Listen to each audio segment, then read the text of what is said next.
Maharaja Pedang Tertinggi. Si 17 semakin kuat musuh saya, semakin kuat saya akan menjadi. Bab 17 semakin kuat musuh saya, semakin kuat saya akan menjadi. Sudah tentu, sorakan Xiao Qingchuan juga bertujuan untuk memalukan Li Chanyang dan mereka dari Pekan Siang. Serangan Ding Hao telah menimbulkan kemarahan Li Yiro yang sombong dan dingin. Siapa awak? Beraninya awak menyakiti hamba perempuan saya? Li Yiro sudah pun menukar kasutnya. Kostum pahlawan wanita putihnya menampakkan susuk tubuhnya yang montok dan seksi. Ia tidak seperti tubuh yang dirasuk oleh seorang gadis berusia 14 atau 15 tahun. Dia mempunyai senyuman dingin di wajahnya, kelihatan bangga dan perkasa seperti burung merak. Matanya sangat dingin. Kami tidak dibenarkan bising atau bergaduh di tepi kolam pembersih pedang dari sek pencari ilmu pedang. Ding Hao juga seorang yang degil. Dia ketawa dingin dan berkata, jika dia berani membuat langkah lain, dia tidak akan terluka begitu saja. Pemuda berwajah pucat Li Chanyang mendengar ini dan berasa lemah apabila dia memikirkan sesuatu. Dia mengerutkan kening dan bertanya, adakah anda seorang murid dari sek yang mencari ilmu pedang? Ding Hao ketawa dingin dan tidak menafikan perkara itu. Oleh kerana kamu adalah murid sek yang mencari ilmu pedang, maka saya tidak akan menyusahkan kamu. Sepupu, kita lupakan kejadian ini. Mata Li Chanyang bersinar. Jelas sekali dia tidak mahu memusuhi seorang murid dari sek yang mencari ilmu pedang kerana perkara yang tidak penting itu. Walaupun Bandar Siang adalah penempatan manusia yang agak berkuasa, ia tidak dapat dibandingkan dengan kuasa sek yang mencari ilmu pedang yang telah melebihi radius sekelilingnya. Malah seorang murid biasa mazhab itu mungkin setaraf dengannya, Tuan Muda Pekan Siang. Tambahan pula, dia telah datang untuk menyertai sek yang mencari ilmu pedang dan mempelajari kemahiran, bukan untuk membuat musuh. Walaupun dia mempunyai saudara yang merupakan seorang penatua cawangan sek yang mencari ilmu pedang sebagai sokongannya, dia tidak sepatutnya menimbulkan banyak masalah. Sudah tentu, perkara utama ialah dia telah melihat kemahiran pedang tajam dan cair Ding Hao dan tahu bahawa ia adalah luar biasa. Dia telah tersilap menganggap bahawa Ding Hao adalah murid elit sek yang mencari ilmu pedang dan tidak mahu menjadikannya musuh. Siapa tahu bahawa puteri sombong Li Yiro telah dimalukan oleh Ding Hao. Dia telah manja dan tidak berniat untuk membiarkan perkara itu berhenti. Gadis berais itu merenung Ding Hao dengan tajam. Pandangannya jahat dan jahat seolah-olah dia ingin mengingati Ding Hao selama-lamanya. Sejurus kemudian, dia tersenyum dingin dan berkata, saya akan biarkan masalah ini berhenti jika anda membuat jalang kecil itu datang dan berlutut di hadapan saya dan menjilat lumpur dari kasut saya. Li Chanyang menghela nafas lega dan ketawa kuat, mudah sahaja. Adik, ini tiada kaitan dengan kamu lagi. Biarkan gadis kotor itu datang dan menjilat dan semuanya akan baik-baik saja. Gadis misteri itu mendengar ini, dan matanya yang cantik bersinar dengan kemarahan. Sayang sekali dia lebih lemah. Dia terpaksa menerima penghinaan sedemikian jika dia tidak mahu dipukul hingga mati. Lagipun, ia adalah dunia di mana yang kuat memangsa yang lemah. Dia telah mengalami banyak kesukaran sebelum akhirnya meredah hutan belantara dan sampai ke gunung di bawah sek yang mencari ilmu pedang. Dia telah melakukan semua ini hanya supaya dia boleh mempelajari kemahiran di sek yang mencari ilmu pedang dan menjadi seseorang yang berkuasa supaya dia boleh mengambil semula apa yang menjadi miliknya. Dia tidak akan berputus asa hanya kerana insiden kecil yang berlaku di hadapannya sekarang. Apabila gadis misteri itu hampir menerima penghinaannya, bunyi tawa Ding Hao kedengaran di telinganya. Dia merenung belakang Ding Hao kerana terkejut. Kemudian, dia mendengar jawapan nekat lelaki muda itu. Jangan lakukan kepada orang lain apa yang kamu tidak sukai dilakukan kepadamu. Kolam pembersih pedang adalah milik sek yang mencari ilmu pedang dan bukan milik persendirian. Apa yang salah dengan seseorang membersihkannya? Permintaan ini tidak munasabah. Maafkan pedang di tangan saya. Saya tidak boleh bersetuju dengan ini. Pandangan Ding Hao tajam dan dia tidak mahu berganjak sedikit pun, tidak mahu menerima konsesi. Kau bajingan, jangan menyesal melindungi jalang ini. Li Yiro mengancam, wajahnya cantik, tetapi hatinya ganas. Perangai buruk Ding Hao memuncak. Dia ketawa dingin lalu mengeluarkan pedang berkarat di belakang punggungnya dan melambai-lambai di hadapan dadanya. Ding Hao berkata dengan angkuh, Pif, awak masih muda tetapi awak melemparkan kata-kata seperti jalang di sana sini. Anda mempunyai wajah seperti bunga tetapi hati berbisa seperti ular dan kalajengking. Saya fikir anda jalang, hihi. Saya perlu campur tangan dalam urusan ini. Jika kamu tidak menyukainya, datang dan lawan pedang di tanganku. Awak Lee Hiro terkedu dalam kemarahannya. Dia telah dimanjakan dan dimanjakan sejak dia muda. Terdapat ramai lelaki yang memandang wajah cantiknya dan cuba mendekatinya seperti anjing mengeluarkan air liur. Mereka mengelilinginya setiap hari dan menyerah kepada setiap kehendaknya.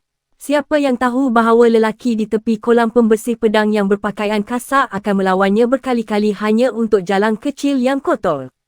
Mungkinkah dia buta? Saya akan bunuh awak. Lee Hiro berasa sangat malu. Dia menjerit dengan marah, Shen Wu, apa yang kamu tunggu? Bunuh dia. Potong dia menjadi puluhan dan ribuan keping. Lelaki bermisai tegap bernama Chen Wu adalah ketua pengawal parti siang tahun. Dia memandang Li Chanyang dengan kekok apabila mendengarnya.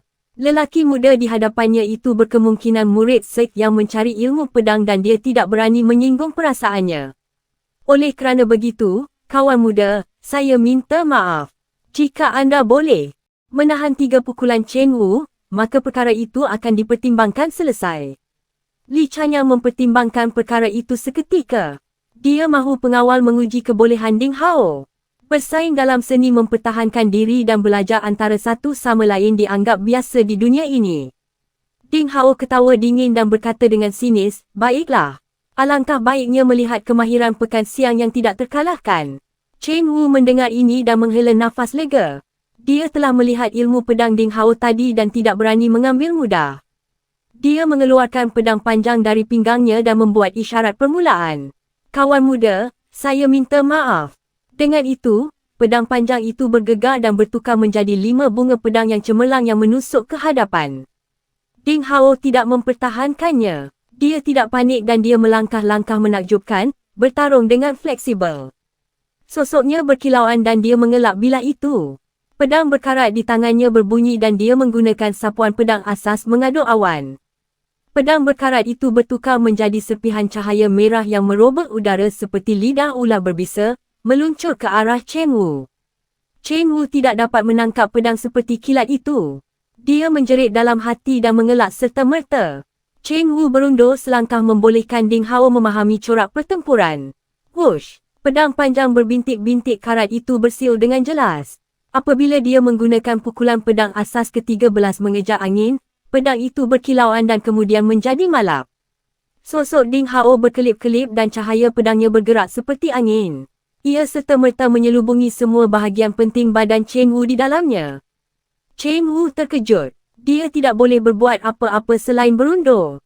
Ding Hao melangkah ke hadapan dengan pantas. Dia bertekad untuk tidak memberi peluang kepada lawannya untuk bernafas.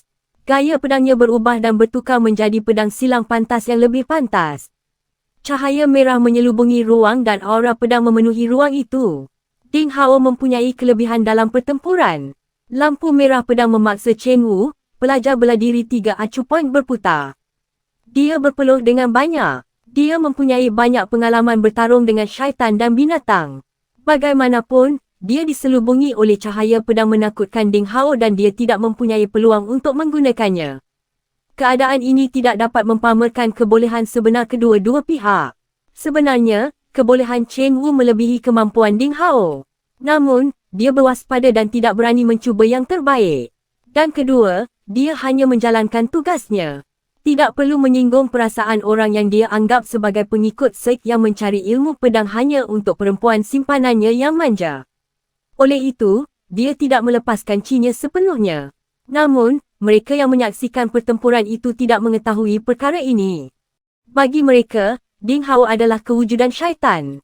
Dia telah menggunakan sut ringkas pedang pantas cepat dan tidak mengeluarkan cinya. Dia bergantung pada kemahiran pedangnya yang luar biasa dan menindas Chen Wu, seorang yang berkuasa yang pernah bertarung sebelum ini di garis antara hidup dan mati. Betapa tidak percaya, pukulan pedang cair kelihatan sangat biasa, tetapi di tangan Ding Hao, mereka dipenuhi dengan daya tarikan. Ia tiba-tiba pantas, dan kemudian tiba-tiba perlahan. Sukar untuk ditangkap dengan mata. Dan jika seseorang melihatnya terlalu lama, mereka akan merasakan penglihatan mereka menjadi kabur dan kepala mereka pening. Jelas sekali itu adalah petanda bahawa Ding Hao akan memahami pedang itu dengan sempurna. Maharaja Pedang Tertinggi, si 18 anak yang matang awal. Bab 18 anak yang matang awal. Penampilan lelaki muda itu biasa-biasa saja, tetapi dia seorang yang mahir dalam ilmu pedang. Sek yang mencari ilmu pedang sememangnya merupakan mazhab terbesar dalam radius 1000 batu. Kuasanya tidak terduga. Pemuda itu berpakaian biasa-biasa sahaja dan nampaknya bukan seseorang yang penting. Namun, ilmu pedangnya sangat mengagumkan. Mungkinkah murid Sek yang mencari ilmu pedang semuanya berbakat? Semua orang terkejut. Tentang, pada masa itu, sekumpulan percikan api tiba-tiba meletus dalam pertempuran. Ini adalah kali pertama pedang berkarat Ding Hao dan pedang panjang Chen Wu bertemu. Dua figura itu bertembung dan berpisah serta-merta. Ding Hao bergoyang, tetapi ekspresinya tidak berubah. Dia menyimpan pedangnya dan berdiri di tempat itu. Bagaimanapun, Chen Wu tersandung dan berundur 4 atau 5 langkah. Mukanya merah padam dan kemudian, dia berpijak. Chen Wu menarik nafas dengan laju dan memegang pedangnya pada gagangnya dengan pedang menghala ke bawah. Ini adalah etika standard apabila mengakui kekalahan. Dia meletakkan penumbuknya dan berkata, "Kawan muda, kemahiran pedang yang baik." Chen Wu telah belajar pelajarannya. Dengan itu, dia berpaling untuk kembali kepada penunggang di kejauhan dan tidak berkata apa-apa lagi. Chen Wu telah kalah. Lelaki muda berbadan tegap Xiao Cheng Chuan yang memerhati di sisi mempunyai kilatan aneh di matanya. Li Chanyang juga terkedu tanpa berkata-kata. Mereka berdua sebaya dengan Ding Hao dan berpendidikan tinggi sejak mereka muda. Mereka menyangka bahawa mereka sudah cemerlang di kalangan rakan sebaya mereka. Tetapi jika dibandingkan dengan lelaki muda yang memakai pakaian kain kasar di hadapan mereka, mereka takut bahawa mereka tidak dapat menahan pedang sepantas kilat Ding Hao. Li Yiruo yang sombong itu juga merenungnya dengan mata terbeliak. Dia tidak percaya dengan apa yang dilihatnya sebentar tadi. Anda masih muda, namun anda sombong dan tidak munasabah. Anda mengaibkan orang lain secara bersahaja hanya kerana insiden kecil, hanya kerana anda memegang kuasa. Bagaimanakah seseorang seperti kamu layak untuk memasuki sek yang mencari ilmu pedang? Ingat, hanya kerana anda mempunyai keluarga yang berkuasa tidak bermakna mereka boleh melindungi kebanggaan anda yang menggelikan dan menyedihkan selama-lamanya. Jika kamu tidak membetulkan tabiat buruk kamu itu, suatu hari nanti, kesombongan kamu akan menyebabkan kemusnahan kamu dan keluarga kamu. Ding Hao merenung Li Yiruo dengan dingin, memarahinya dengan tidak berbelah bahagi. Gadis muda yang sangat cantik itu menjadi layu di bawah tegurannya. Dia marah tetapi tidak berani bercakap. Ini adalah kali pertama Li Yiruo berasa begitu takut. Pemuda di hadapannya bukan sahaja memiliki ilmu pedang yang menakjubkan. Apa yang lebih menakutkan ialah dia mempunyai aura yang mulia dan mengagumkan. Tidak kira betapa tingginya Li Yiruo memikirkan dirinya, dia tidak dapat menahan perasaan rendah diri sekarang. Perasaan rendah diri memenuhi hatinya dan dia menundukkan kepalanya, tidak berani berkata apa-apa. Ding Hao ketawa dengan kuat, berasa sangat puas. Beberapa saat kemudian, dia berpaling untuk membantu gadis misteri dan gadis kecil bertocang tanduk kambing itu bangun dan mereka berjalan ke kejauhan.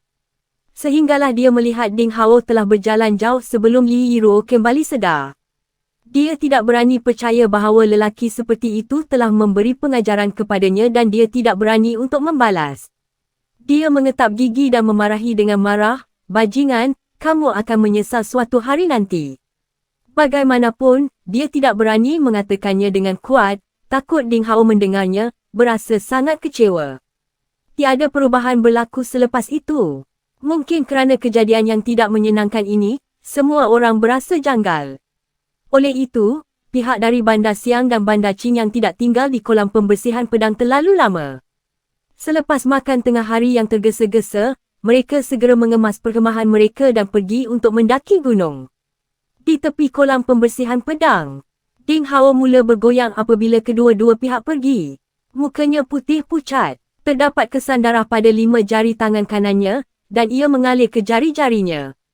Dia menyingsing lengan bajunya perlahan-lahan untuk melihat urat hijau meletup di bawah lengan kanannya. Terdapat luka nipis dan padat di atasnya. Ini disebabkan oleh kejutan dari Chi Pedang Panjang Cheng Wu. Kekuatan sebenar penunggang misai itu melebihi kekuatan seorang pelajar silat 3 acuh poin. Dia 3 peringkat utama lebih tinggi daripada Ding Hao, yang akan memasuki peringkat pelajar silat. Jika bukan kerana pertemuannya yang ajaib di dalam gua tebing Great Abyss, menyebabkan tubuhnya menjadi sangat kuat, lengan Ding Hao pasti sudah patah apabila kedua-dua pedang itu bertemu lebih awal. Kekuatan fizikal saya melebihi pelumba bermisai, sebab itu saya boleh membuat dia berundur dengan kekuatan murni sahaja. Walau bagaimanapun, dari segi penanaman Chi, perbezaan antara kami terlalu besar. Saya akan cedera selagi kita bertemu namun, dengan pengalaman pertempuran yang praktikal, saya telah belajar banyak. Ding Hao menutup matanya dan duduk bersila di tepi kolam. Dia berfikir secara senyap tentang keuntungan dan kerugiannya dalam pertempuran tadi. Sementara itu, dia dengan berhati-hati menggerakkan Chi dalam diafragmanya dan menyuburkan lengannya, perlahan-lahan menyembuhkannya. Seketika, lengannya tiba-tiba terasa sejuk. Ding Hao membuka matanya kerana terkejut. Dia melihat gadis muda misteri yang berkulit sawo matang dan kurus itu. Kepalanya ditundukkan sambil diam dan menggunakan kain kasar yang bersih untuk membasuh luka di lengannya. "Adakah awak tidak apa-apa?" Apabila dia melihat Ding Hao membuka matanya, gadis muda misteri yang selama ini dia menundukkan kepalanya sedikit. Suaranya jernih, ia adalah bunyi yang menyenangkan seperti mutiara yang jatuh ke pinggan jet. Itu adalah bunyi malaikat. Ding Hao tercengang. Dia tidak menyangka gadis bertubuh langsing itu akan memiliki suara yang begitu mengharukan. Bercakap tentang itu, dia tidak mengeluarkan suara walaupun dia telah disebat oleh pelayan perempuan Qiu Shuang. Ding Hao menyangka gadis itu benar-benar bisu. "Tak apa, cuma kecederaan kecil. Saya akan buat sendiri." Ding Hao mengambil kain basah daripadanya. Dia pergi ke tepi kolam dan cuba membersihkan luka di lengannya. Selepas pertemuannya yang ingin tahu di dalam gua, tubuhnya telah menjadi sangat kuat. Dia juga sembuh dengan cepat dan lukanya sudah tidak berakibat. "Itu terima kasih untuk tadi," gadis muda misteri itu berkata lembut. "Sama-sama." Ding Hao berhenti di tepi kolam dan membasuh mukanya.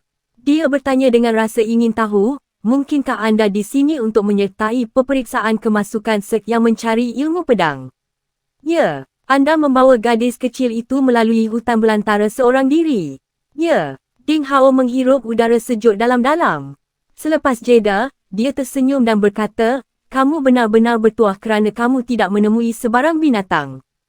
Jika tidak, dengan kekuatan lemah gadis itu, dia pasti tidak akan dapat melarikan diri.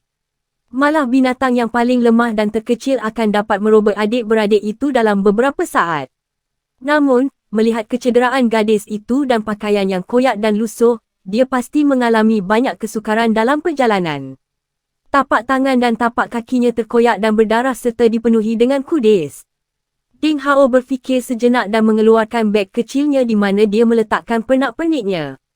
Dia mengeluarkan jubah bersihnya yang diperbuat daripada kain kasar dan menyerahkannya kepadanya. Dia berkata, "Ada kolam cetek di belakang pokok itu. Basuh kotoran dari anda dan tukar set pakaian ini. Jika tidak, anda tidak boleh menyertai peperiksaan." Kemasukan yang kelihatan seperti ini. Gadis muda itu teragak-agak seketika dan kemudian mengucapkan terima kasih lembut. Dia tidak bertindak malu dan menerima pakaian itu. Dia berpaling dan pergi ke belakang pokok besar berhampiran. Tidak lama kemudian, bunyi percikan air kedengaran. Gadis kecil dengan tocang tanduk kambing itu telah disembunyikan di dalam bakul dan tidak kotor. Pakaiannya juga sangat bersih.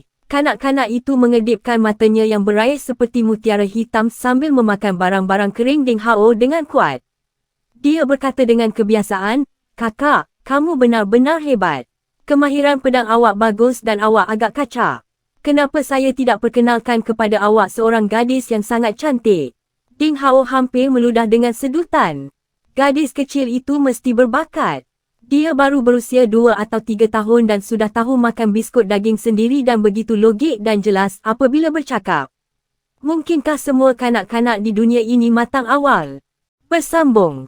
Bertemu di bab seterusnya.